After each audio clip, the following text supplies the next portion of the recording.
नमस्कार. श्री स्वामी समर्थ सर्वांना. आजच्या व्हिडिओमध्ये तुम्हा सगळ्यांचं खूप खूप स्वागत आहे. स्वामी तुम्हा सगळ्यांना कायम सुखी ठेवो ही स्वामीचरणी प्रार्थना करते आणि आजच्या व्हिडिओला सुरुवात करते. तर आजचा व्हिडिओ असा आहे की आता आज आहे ज्येष्ठ अमावस्या. अमावस्या म्हटलं की आपण आपल्या पूर्वजांची सेवा करतच असतो. अमावस्येच्या दिवशी आपल्या पूर्वजांची सेवा करण्याला जास्त महत्त्व दिले जाते. कारण की अमावस्या हा पूर्वजांसाठी समर्पित असा दिवस मानला जातो.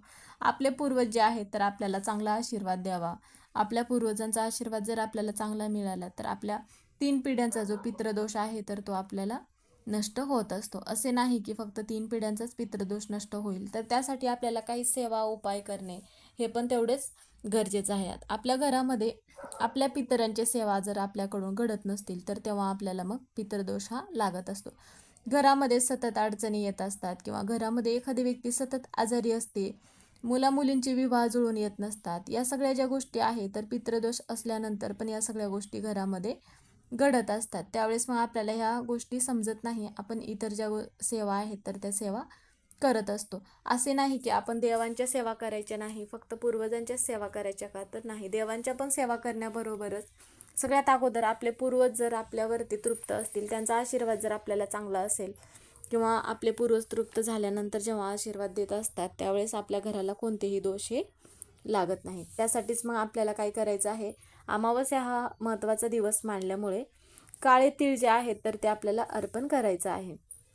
काळे तीळ जे आहेत तर ते पूर्वजांचे म्हणजेच की काळ्या तिळाला अत्यंत महत्त्व दिले जातं. कारण की काळ्या तिळाचा जो उपयोग आहे तर जन्म, विवाह, मृत्यू या तिन्ही वेळेमध्ये केला जातो, हे तर सगळ्यांना माहितीच आहे. त्यामुळे मग आपल्याला काळे तीळ जे आहेत तर ते अर्पण करायचं आहे, ज्यामुळे आपले पितर जे आहेत तर ते तृप्त होऊन आपल्याला आशीर्वाद देतील. आपल्या 3 पिढ्यांचा जो पितृदोष आहे तर तो नष्ट होत असतो. याबद्दलचीच माहिती आपण आजच्या व्हिडिओमध्ये घेणार आहोत. व्हिडिओ शेवटपर्यंत बघा म्हणजे तुम्हाला माहिती पूर्णपणे समजेल. बरेच वेळा काय होतं की आपण सेवा उपाय करत असतो, पण आपल्याला ज्या सेवा आहेत तर त्या सेवा केल्यानंतर आपण उपाय करणे हे जे आहे तर ते उपाय करत नाही. उपाय केल्यानंतर आपल्याला काही सेवा पण करणे गरजेचं आहे.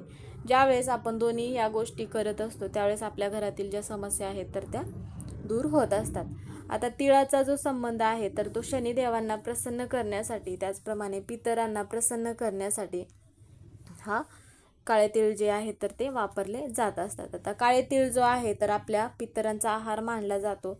त्यासाठी आपल्याला काय करायचं आहे, सकाळी लवकर उठायचं आहे आणि एक तांब्या भरून पाणी घ्यायचं आहे. त्यामध्ये आपल्याला पांढरी फुलं म्हणा किंवा मग 2 थेंब गंगाजल, थोडेसे काळे तीळ जे आहे तर ते टाकून आपल्याला काय करायचं आहे, हे तांब्या भरून पाणी घेऊन आपल्याला घराच्या बाहेर जायचं आहे. घराच्या बाहेर गेल्यानंतर दक्षिण दिशेला हे जे जल आहे तर ते अर्पण करायचं आहे. कारण की दक्षिण दिशा ही यमाची दिशा मानली जाते. जेव्हा आपण हे जल अर्पण करतो तेव्हा मग पितर आणि यम दोन्ही आपल्यावरती प्रसन्न होतात. म्हणून पितर तृप्त होऊन आशीर्वाद आपल्याला देत असतात. आणि हे जे काळे तीळ आहे तर ते आपण अर्पण करतो ना, तेव्हा मग पितर आपल्यावरती प्रसन्न होतात आणि पितरांचा आशीर्वाद आपल्याला असणे हे अत्यंत शुभ मानले जाते. ज्या घरावरती पितर नाराज असतील तर त्या घरामध्ये कितीही तुम्ही देवी देवतांची पूजा केलात तरीही घरामध्ये ही शांतता राहत नाही. असा एक उपाय आपल्याला अमावस्या असल्यामुळे करायचा आहे. त्यानंतरची गोष्ट म्हणजे आता पिंपळाचं वृक्ष हे तर सगळ्यांना माहितीच आहे. तर पिंपळाचं वृक्ष आपल्या घराच्या जवळपास असेल तर तिथे काय करायचं आहे, आपल्याला काळे तीळ जे आहे तर ते अर्पण करायचं आहे. आता पिंपळाचं वृक्ष अतिशय पवित्र वृक्ष मानले जाते. म्हणून आपल्या पूर्वजांचा वासही पिंपळाच्या वृक्षामध्ये असतो. म्हणून घराच्या जवळपास असेल तर तिथे त्या वृक्षाखाली जाऊन आपल्याला आवर्जून काळे तीळ जे आहे तर ते अर्पण करायचं आहे. तर आता काळे तीळ कधी अर्पण करायचं आहे, तर दिवसभरातून जेव्हा तुम्हाला शक्य होईल तेव्हा हे जे काळे तीळ आहे तर ते अर्पण करायचं आहे. त्यासाठी काय करायचं आहे, एक तांब्या भरून जल घ्यायचा आहे. त्यामध्ये थोडेसे काळे तीळ टाकायचे आहेत. त्याचप्रमाणे त्यामध्ये आपल्याला थोडेसे पांढरे रंगाचे जे फुलं आहेत तर ते फुलं पण तुम्ही टाकू शकता. आणि एक दिवा घेऊन आपल्याला जिथे कुठे पिंपळाचं वृक्ष असेल तर तिथे आपल्याला जायचं आहे. त्यामध्ये काळे तीळ टाकायचं आहे. ज्यावेळेस आपण हा दिवा घेऊन गेल्यानंतर दिवा प्रज्वलित करण्या अगोदर त्यामध्ये थोडेसे काळे तीळ टाकायचे आहेत आणि आपण जे तांब्या भरून जल घेऊन गेला आहे तर ते जल आपल्याला पिंपळाच्या वृक्षाला अर्पण करायचं आहे. अर्पण करत असताना ओम पितृदेवताय नमः असा मंत्र म्हणत आपल्याला हे जल जे आहे तर ते अर्पण करायचं आहे. पिंपळाला स्पर्श करायचा नाही, कारण की पिंपळाला फक्त शनिवारी स्पर्श केला जातो. म्हणून मग घरातील हा जो उपाय आहे तर घरातील कर्त्या व्यक्तीनेच हा उपाय करायचा आहे. आता घरामध्ये जर एखादी कर्त्या व्यक्ती घरी नसेल तर त्यावेळेस तुम्हाला ही सेवा हा उपाय करायचा असेल तर त्यावेळेस मग काय करायचं आहे की हा उपाय घरातील कर्त्या व्यक्तीनेच करायचा आहे. तर संध्याकाळी 6 नंतर तर रात्री 12पर्यंत हा उपाय तुम्ही करू शकता. चिमूटभर काळे तीळ आपल्याला घ्यायचं आहे. घरातील प्रत्येक व्यक्तीवरून फिरवून घ्यायचं आहे, म्हणजेच की 7 वेळा उतरवून घ्यायचं आहे. आता चिमूटभर काळे तीळ घेतल्यानंतर घरातील लहान मुलं असो किंवा मोठी व्यक्ती असो, वयोवृद्ध असो, प्रत्येक व्यक्तीवरून आपल्याला 7 वेळा उतरवून घ्यायचं आहे आणि घराच्या बाहेर जायचं आहे. घराच्या बाहेर गेल्यानंतर घराचा जो मुख्य दरवाजा आहे, घराच्या मुख्य दरवाजावरून 7 वेळा उतरवायचं आहे. उतरवून झाल्यानंतर घराच्या बाहेर यायचं आहे. घराच्या बाहेर आल्यानंतर दक्षिण दिशेला हे जे काळे तीळ आहेत तर हे काळे तीळ आपल्याला फेकायचं आहे. आपल्या घरातील ज्या व्यक्तीला दोष असेल, नजरबाधा लागली असेल, तर या ज्या सगळ्या समस्या आहेत तर त्या व्यक्तीच्या दूर होण्यासाठी मदत मग होत असते. त्यासाठी आपल्याला अमावस्येच्या दिवशी असे उपाय करणे गरजेचं आहे.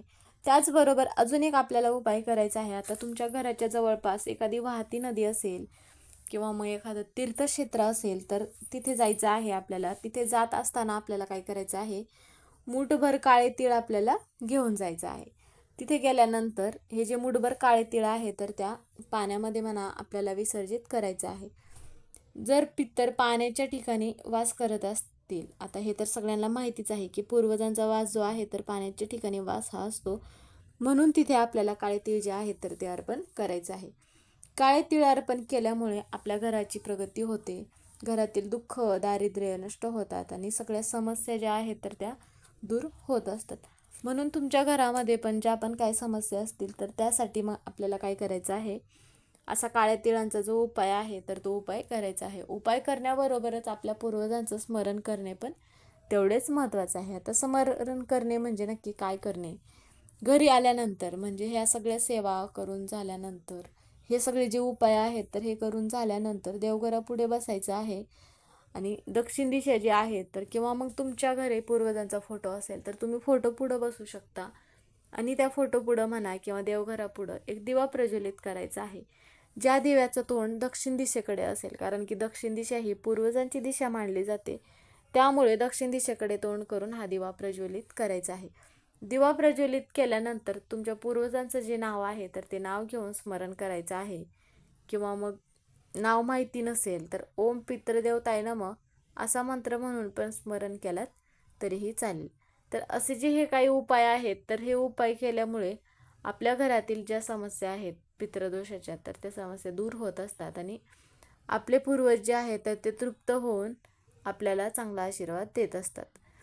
तर आता तुम्हाला माहिती समजलीच असेल की कशा पद्धतीने काळे तीळ आणि कुठे अर्पण करायचं आहे आणि कोणी करायचं आहे. तर व्हिडिओ इथेच संपला. व्हिडिओ कसा वाटला कमेंट करून नक्की सांगा. तुम्हाला व्हिडिओ जर आवडला तर व्हिडिओला लाईक करा, चॅनलवर नवीन असाल तर सबस्क्राईब करा, व्हिडिओला हाईप करायला विसरू नका. व्हिडिओ पूर्ण बघितल्याबद्दल धन्यवाद.